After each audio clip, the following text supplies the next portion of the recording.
Hoy en ¿Qué pasa con Mariela? Querida Carla Morales, cuéntame cómo va tu lucha y cómo van tus acciones. Seguimos aquí, ya tenemos más de un mes, el 19 de marzo lanzamos nuestra campaña de alimentos y de abastecimiento de insumos para poder distribuir a lo largo de la red de hospitales de salud pública, del personal sanitario, de familias vulnerables, trabajando día a día, reportando día a día lo que recibimos y dónde lo entregamos, y con el compromiso más latente que nunca de contribuir a enfrentar esta crisis como esa gran familia que somos.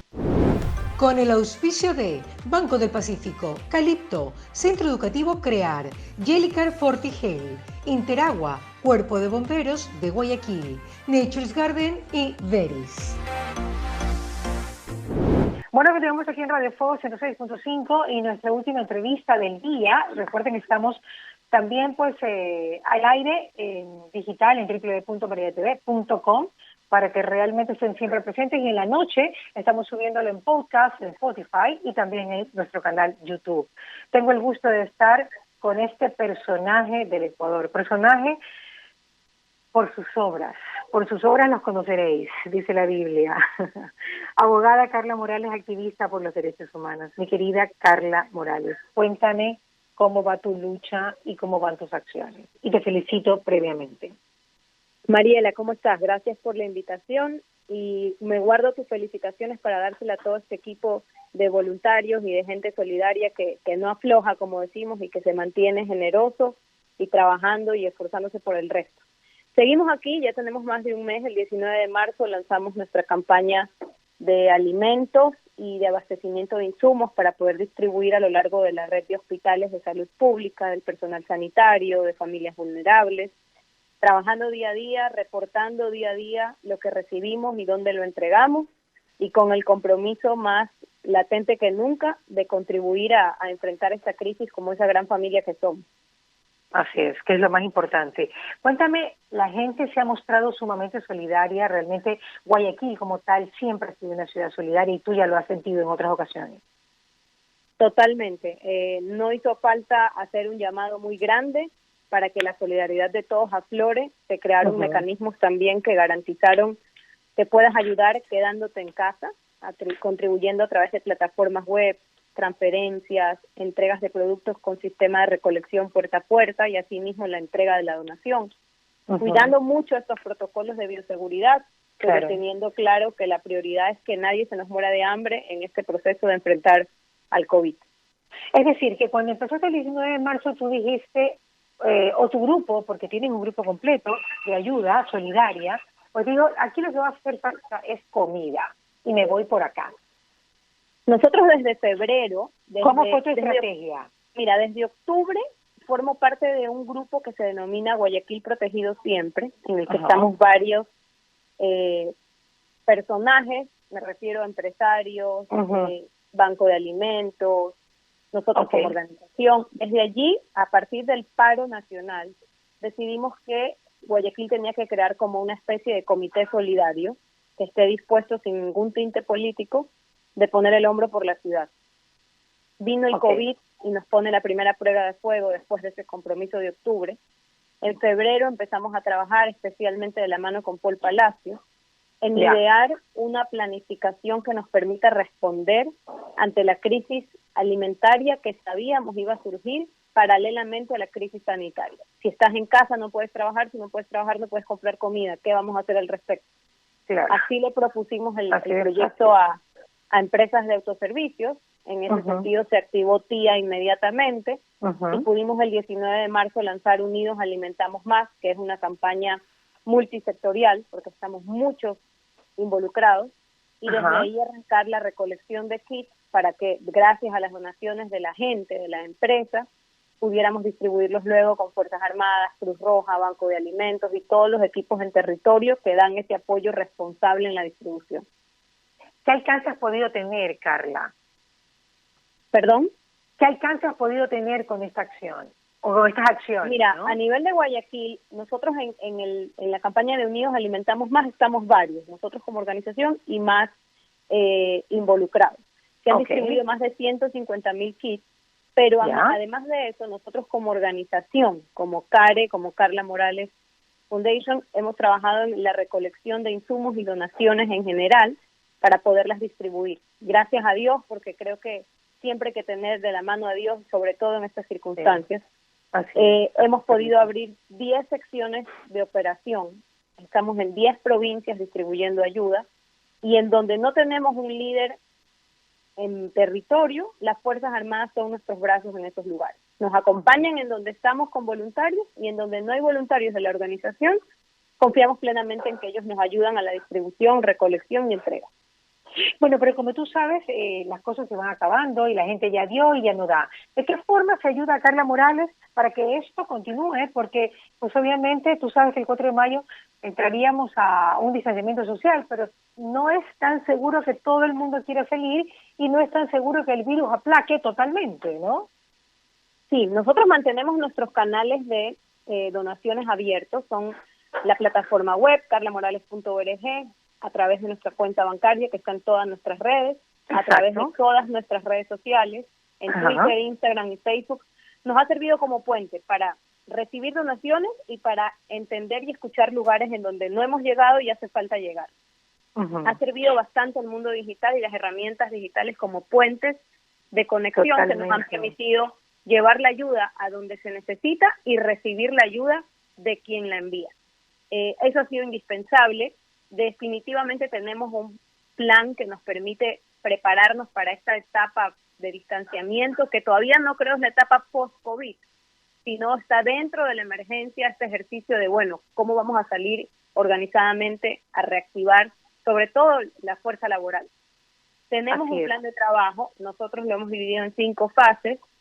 Cuando nos veamos te lo cuento porque es más largo como para una entrevista, pero lo importante de destacar es que sí tenemos una planificación que incluye el 2020 y el 2021, para hablar de kits de alimentos, para entregar kits de alimentos, insumos médicos, equipamiento. Gracias a eso pudimos contribuir en el equipamiento del centro de convenciones, por ejemplo. Estuvieron también en el equipamiento del centro de convenciones. Sí, nosotros le propusimos la iniciativa al vicealcalde, a José Sánchez en su momento, porque la alcaldesa estaba en cuarentena, y no dudaron en aceptar la iniciativa y en empezar a trabajar en equipo para poderla hacer tangible, ¿no? Yo les dije, bueno, desde la empresa privada y la organización cuenten con nuestro apoyo para el equipamiento, ustedes como municipio, e involucremos al Ministerio de Salud también, que era el ente regulador en materia sanitaria, ¿no?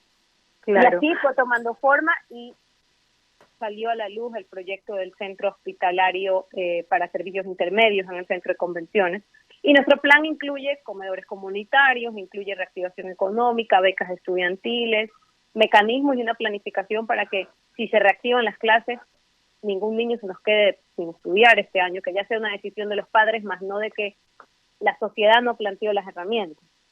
Claro, ustedes están trabajando también en eso, pero siempre que sea digitalmente, ¿no? Porque realmente la asistencia a clases no creo que sea, por lo menos para los próximos 6 meses, Carla. Así es, digitalmente para quienes pueden, pero quienes no tengan el acceso al internet o a la computadora necesitan también tener una solución. Por ejemplo, armar de horarios de asistencia escolar, distanciar las bancas de 2 metros, hacer una muy buena campaña educativa con los chicos, sobre todo personas de escasos recursos, garantizar el servicio de transporte con porcentajes mínimos de personas adentro, establecer puntos de internet mucho más abiertos y ágiles. Son un montón de mecanismos que tenemos que transformar en viables, que tenemos que hacerlos realidad para que ningún niño, por temor al contagio, deje de estudiar, o que si esa es una decisión de los padres, sea íntima y personal, más no porque no hubo la herramienta para que su hijo estudie. Claro, que sepan que pueden contar con eso de alguna manera. Así es, estamos trabajando para eso y para ponerlo a disposición de las autoridades, que serán siempre quienes tienen la última palabra. Carlita Morales, trabas que hayas tenido. No, la verdad que, como sabes, ya estamos acostumbrados. En el 2016 fue parecido lo de los ataques, porque entiendo que, primero, que he coincidido con año electoral, y segundo, que a veces cuesta, en medio de las realidades que hemos vivido los últimos años, especialmente, cuesta creer que haya un equipo de trabajo que no tenga otra intención que servir. Estamos acostumbrados a que nos pasen facturas por debajo de la mesa o a que la gente haga todo con doble intención, y la verdad que la nuestra no es ninguna otra que no sea ayudar al prójimo, servir y ser ese puente entre los buenos corazones y los corazones que necesitan la ayuda. Tampoco me puedo atribuir la donación porque no es mía y precisamente por eso estoy obligada a rendir cuentas, y es lo que mucha gente malinterpreta como campaña política, que no lo es. Que no lo... Tú no vas a hacer política, la gente piensa que vas a hacer política. ¿Vas a hacer política, Carlita? ¿Aceptarías algo de política? No, yo no tengo mis planes. Primero, que no lo estamos haciendo por eso, y segundo, que yo en el 2021 no soy candidata a nada ni lo voy a hacer. No me interesa ningún cargo público. Yo creo que el país necesita más ciudadanos bastante concientizados de sus derechos y de sus deberes, sobre todo, y que podemos aportar a construir el país que queremos, cada uno aceptando el rol que tenemos. Hablamos mucho desde la ciudadanía de tengo derecho a comer, tengo derecho a salud, tengo derecho al trabajo, pero nadie dice tengo el deber de, y es importante que como ciudadanos también hagamos conciencia de nuestros deberes. Cuando lo hacemos, se confunde con intenciones políticas, que la política no es mala, pero tampoco tenemos que satanizar cualquier iniciativa creyendo que tiene otro interés que no sea el de servir. Claro. Nunca había leído a tu papá defendiéndote en Twitter, y lo hizo Carlos Víctor Morales, ¿no? Sí, créeme que fue contra mi voluntad. Yo le pedí que no diga nada, que no haga nada. Yo creo que, como dijiste al principio de la entrevista, por sus obras se conoce a la gente. Nada te deja más claro quién es alguien si no es a partir de sus acciones. Y yo sigo trabajando. Si me van a juzgar por hacer, en buena hora. Yo no me voy a quedar sentada en la silla esperando que alguien haga. Sí, que tienes, claro, además tienes tu propósito bien, pero bien claro. Sí, mientras tengamos a la familia, mientras tengamos salud y sepamos que a quien le tengo que rendir cuentas es a Dios, además de los donantes por transparencia, el resto puede decir lo que quiera. ¿Y tú estás bien de salud? O sea, ¿estás con bioseguridad? ¿Cómo ha sido tu proceso? Porque tienes hijos chiquitos, ¿no? Sí, chiquititos. La verdad que gracias a Dios bien, todos sanos, todos en casa, respetando los protocolos. Cuando salgo, mi esposo es bombero y aparte es mi mejor equipo. Él tiene todo un sistema de ingreso y asepsia a la casa que nos ha permitido salir puntualmente y regresar. Afortunadamente hemos podido activar la red de voluntarios digitalmente. Hay algunos en acopio, no todos los que deberían, producto de las circunstancias. Y nos hemos apoyado mucho en Fuerzas Armadas, que son nuestros amigos, especialmente desde el terremoto, y hemos podido coordinar esfuerzos así, garantizando primero la seguridad de los que están llevando la ayuda, para que ésta se pueda sostener en el tiempo, y así garantizando la ayuda de quienes reciben las donaciones. ¿En qué tiempo? La seguridad. ¿Qué tiempo has calculado que hay que ser consistente en estas ayudas? Bastante tiempo. Esta etapa nos puede tomar más de un año, este proceso de enfrentar la realidad y tomar medidas paliativas, sobre todo, sobre todo, porque es altamente probable que nos enfrentemos a una o dos curvas más de contagios altos. Es natural que suceda, pero es importante que lo podamos controlar si nosotros tomamos las medidas como individuos, porque como nunca es una batalla que depende mucho de la responsabilidad individual para garantizar el bienestar colectivo. Entonces, si mantenemos el distanciamiento, el lavado de manos, la asepsia, el uso de mascarilla, vamos a tomar medidas que definitivamente no va a desaparecer el virus, ni se van a disminuir las circunstancias en que nosotros creamos que hay más probabilidad de contagio, pero sí podemos controlar un poco esas curvas de contagio para que nadie se quede sin atención médica producto de la saturación del sistema, que ha superado a todos los gobiernos en el mundo, no solo Ecuador. Claro que sí, y eso es una de las medidas que tiene que tomar el mundo entero, estar mucho más preparados para cualquier pandemia. En este caso sabemos que viene cada cierto tiempo. Y creo que es un ejercicio también para que hagamos mea culpa sobre todos los pendientes que tenemos como Estado, como nación, respecto de nuestro manejo y gestión de las emergencias. Necesitamos una ley que regule aquello, una ley de gestión de riesgos, necesitamos un fondo de emergencias que exista, que sea permanente, no que se cree cada que hay una emergencia. ¿Lo has presentado a los asambleístas? ¿Lo has presentado a los asambleístas? ¿Se lo ha presentado a la asamblea? ¿Un proyecto de ley? La ley descentralizada de gestión de riesgos está durmiendo en la asamblea desde el 2012, Mariela. Ya. Es algo que sí está pendiente desde el cuerpo legislativo, que no digo que esa deba quedar, pero puede empezarse a debatir y de ahí mejorarse. No la presenté yo, pero existe. Y ese campo normativo nos va a marcar la cancha. Somos un país que tiembla, que tiene volcanes, que tiene inundaciones en invierno, que ahora enfrenta una pandemia. Me parece que después de la elección del 2016 debió quedarnos bastante claro que necesitamos un marco normativo que nos permita responder a la altura de las circunstancias y no improvisar sobre el camino. Sí, eso es muy cierto. ¿Y por qué no se han dado? ¿Por qué ha quedado dormida esa ley? ¿Qué ha pasado? Yo creo que puede ser por falta de voluntad política, porque si hubiera voluntad política, no hay reto grande por delante. Yo creo que cuando tienes la intención y cuando tienes claro el dolor de tus ciudadanos, porque son procesos dolorosos las emergencias, lo primero que buscas es crear una cama, un colchón que nos permita algo de tranquilidad para saber que mañana, por ejemplo, debería existir un Banco Nacional de Alimentos y no estar ante cada emergencia dependiendo de la voluntad del sector privado que aporte con donaciones de alimentos, cuando como Estado deberías de tener un Banco Nacional de Alimentos, por ejemplo. ¿Y en qué comisión está? ¿En qué comisión está? O sea, no ha pasado a ninguna. Está presentado el proyecto de ley y luego tiene que pasar a calificación y pasar por todos los procesos legales dentro de la Asamblea, que son los filtros, digamos, para poder debatir. Está ahí desde el 2012, entendemos que no ha pasado nada, pero que es indispensable porque si no, en un ejercicio práctico, Mariela, si hubiese una ley, el prefecto supiera lo que tiene que hacer, la alcaldesa lo que tiene que hacer, la secretaria de gestión de riesgos, el ministro, el vicepresidente, el presidente y las organizaciones del sector social. Ahorita estamos todos haciendo de todo y muchas veces duplicando esfuerzos en zonas que ya han sido cubiertas porque no hay una planificación. ¿Cómo ves la gente afuera? Ahora que tú me dices que se hace de todo en todos lados, ¿cómo ves la gente? ¿Cómo está realmente la gente en territorio? Donde tú vas, donde entregas los kits de comida, ¿qué dicen? ¿Están cuidadosos, no están cuidadosos? Les importa mucho, obviamente, como a todo el mundo también, la parte económica del sustento de cada día. ¿Cómo puedes ver realmente la psiquis del ciudadano guayaquileño al que tú le entregas los kits?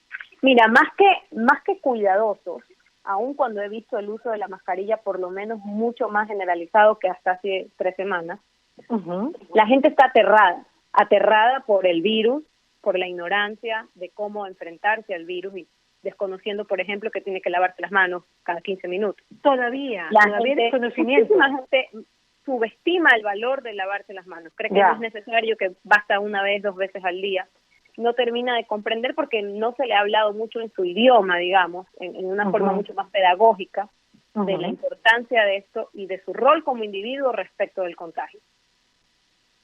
Hay miedo, hay preocupación, hay hambre. Acuérdate que Guayaquil es una ciudad que tiene casi el 40% de su gente en subempleo, es decir, vive lo del día. A un padre de familia no le va a importar morir si en ese camino le garantiza comida a sus hijos. Y hablamos de una población que además vive en pobreza y pobreza extrema. ¿Cómo le pides a una persona que vive en condiciones inadecuadas que permanezca en una casa donde están prácticamente hacinados, donde no hay servicios básicos? O sea, es muy fácil decir cuando no terminas de tener una perspectiva clara de la realidad de la ciudadanía. Por eso cuando hablaban de que el guayaquileño era indisciplinado y que nos tenían que aislar del país porque no entendíamos, era muy fácil hablar de indisciplina cuando no conoces la realidad socioeconómica de la ciudad y de la provincia. Y hay pobreza y si hay hambre, nadie se va a quedar en su casa. Así es. Increíble, por eso para Guayaquil ha sido tan difícil superar este tema. Bueno, he hablado con médicos y me dicen que tal vez en 2 o 3 semanas puede ser que la curva esté mucho más aplanada, ¿no? O realmente haya bajado, pero como tú dices, el tema de que hayan olas es lo que se ha visto en otras pandemias, así que no hay que cantar victoria todavía. ¿Qué opinas del distanciamiento social del 4 de mayo? Con esto te dejo, Carlita, porque yo sé que tienes muchas cosas que hacer. Tranquila. Creo que definitivamente tenemos que armar un plan de reactivación, no solamente económica, sino colectiva, en el sentido de volver a trabajar, volver a producir. La economía del país ya estaba bastante mal como para ponerla peor de lo que estaba, pero sin que eso nos cueste vidas. Y la única manera de que no nos cueste vidas es que sea organizado y planificado. Tenemos un COE nacional, un COE cantonal. Es indispensable que el presidente ya le trasladó la última decisión a los gobiernos autónomos. Es importante que también esos gobiernos autónomos tengan el presupuesto para poder implementar medidas. Es importante que esos gobiernos autónomos se apoyen en una mesa técnica de trabajo y que no sean decisiones improvisadas. El distanciamiento debe responder a la situación sanitaria de cada provincia. No podemos decir que Guayas está igual que Bolívar. Bolívar probablemente puede reactivarse de una forma más rápida, respetando los protocolos, pero Guayas definitivamente tiene que tener un proceso mucho más paulatino, que es además un espejo para el resto de provincias. Entonces, si ya vieron lo que pasó en Guayaquil y en Guayas, creo que más allá de esa prueba viva, no necesitan tener para entender que el distanciamiento es indispensable para la reactivación, pero que cumplir las medidas es indispensable para mantenernos vivos. Y la organización de bioseguridad de las empresas privadas, Carlita, eso sería una buena organización, pues también que se dé, o sea, que los municipios también guíen a la empresa privada, que son las que más dan trabajo, obviamente, en este proceso de distanciamiento social del 4 de mayo. Así es, más allá de lo que las autoridades puedan proponer, la información está al alcance de todos, Mariela. Está en Internet, está en los medios, las experiencias de otros países están. Yo creo que también depende mucho de la voluntad corporativa, familiar, de las autoridades para establecer protocolos. Por ejemplo, hoy lo hablaba con gente de mi ciudadela donde yo vivo. La alcaldía, el gobierno va a tomar medidas a criterio general, o sea, va a controlar el transporte, va a controlar los espacios públicos, la disminución de personas en restaurantes o en discotecas, no se abre el cine, no se abre el bar, por ejemplo. Pero nadie te va a decir en tu ciudadela a qué hora puedes ir al parque. Eso nos toca a nosotros. Entonces, empecemos el 4 de mayo, ¿qué va a suceder? La mayoría va a salir al parque porque cree que ya puede salir. ¿Cómo acaba de pasar en España el día de ayer, por favor? Necesitamos un ejercicio. Eso le avisaba justo a la asociación de mi ciudadela. A ver, ¿qué vamos a hacer? Necesitamos establecer como las placas en la ciudad, lunes, miércoles y viernes, las villas impares salen de 7 a 9 de la mañana y de 4 a 7 de la noche al parque. Vamos a marcar en las calles cruces para que tengamos claros los 2 metros de distancia. Tenemos que salir, tenemos que convivir. Nuestros niños no pueden pasar todo el día en un televisor, es inadecuado. Pero también los adultos tenemos que ser responsables en cómo manejamos ese distanciamiento con niños. Organicémonos, la alcaldesa no va a venir a decirme a mí que quiero poder ir al parque. Pero yo como ciudadana ni le compete, creo que son responsabilidades propias. Claro, exacto. Nosotros tenemos que hacerlo porque somos una sociedad civilizada y organizada. Tenemos que hacerlo. Claro, no podemos darle ya más carga a nuestras autoridades definitivamente, en estos momentos sobre todo que todo nos cogió tan de improviso, Carlita. Y regresamos a lo que te decía, entender que tenemos derechos pero también deberes. Deberes. Ahora, ahora sí te digo para finalizar, hay algo que te interrumpí. Tú decías que dentro de este plan que tú has presentado, que está durmiendo en la Asamblea, señores, despertemos ese plan, ese proyecto, que no sé quién lo presentó, quién estuvo en la cabeza, pero bueno, es otro Desde el 2012, sí es. ¿Y con quién lo presentaste, Carlita? Yo no fui, lo que te decía es que yo no fui. ¿Pero quién fue? Desde el 2012 está esa ley presentada, te mentiría si te digo quién fue, estamos hablando de hace más de 8 años. Pero tú lo revisaste.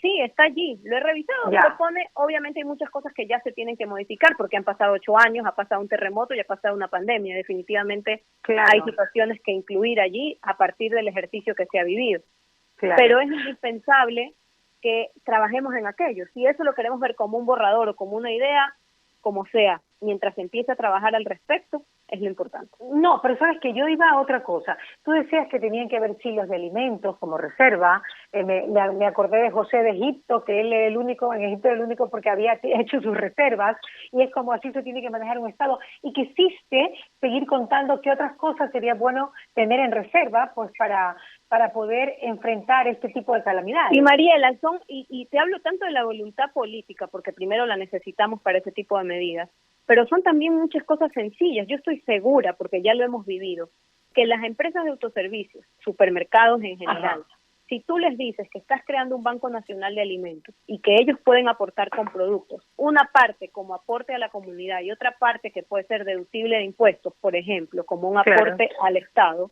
y que duren con productos que no perecibles por 10 años, me invento.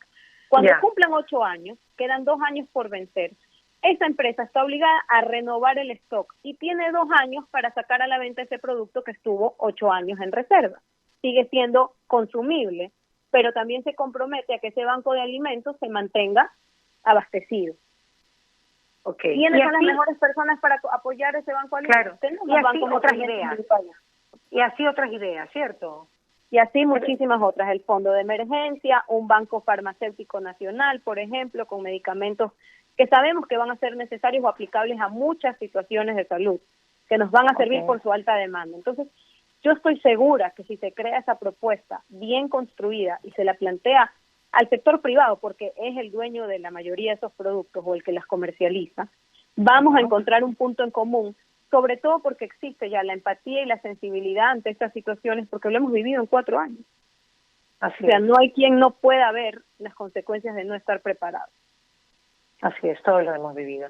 Carlita, muchas gracias. La última vez que te vi creo que fue en Jama o creo que fue en Canoa, no sé, pero tú como siempre por allá. trabajando por allá, por nuestra tierra, porque tú también eres de allá. Sí, nos hablamos cada 4 años, parece. No, por favor, que nos hablemos más seguido. Carla Morales, me encanta tu trabajo, Dios te bendiga y esté contigo y se repercuta en toda tu familia, en todo lo que tu mano toca. Muchas gracias, Mariela. Gracias por el espacio y por permitirme compartir y visibilizar la solidaridad de la gente, que es lo más importante. Qué linda, y gracias por recibir esta llamada. Un abrazo, bendiciones Un abrazo. para el Ecuador y para ti. ¿Qué pasa con Mariela? Fue presentado gracias al auspicio de Banco del Pacífico, Calipto, Centro Educativo CREAR, Jellicar Fortigel, Interagua, Cuerpo de Bomberos de Guayaquil, Nature's Garden y Beris. Escucha la entrevista completa en Fuego 106.5 de 12 a 12 de la tarde y en nuestro canal digital www.marielatv.com.